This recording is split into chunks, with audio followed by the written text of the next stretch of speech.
بسم اللہ الرحمن الرحیم۔ السلام علیکم ورحمۃ اللہ وبرکاتہ۔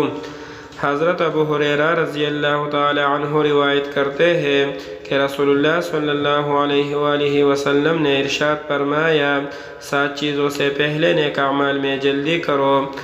کیا تمہیں ایسے تنگ دستی کا انتظار ہے جو سب کچھ بھلا دے، یا ایسے مالداری کا جو سرکش بنا دے، یا ایسے بیماری کا جو ناکارہ کر دے، یا ایسے بڑھاپے کا جو عقل کھو دے، یا ایسی موت کا جو اچانک آ جائے کہ بعض وقت توبہ کرنے کا موقع بھی نہیں ملتا، یا دجال کا جو آنے والے چھپی ہوئی برائیوں میں بدترین برائی ہے، یا قیامت تو بڑی سخت اور بڑی کڑوی چیز ہے۔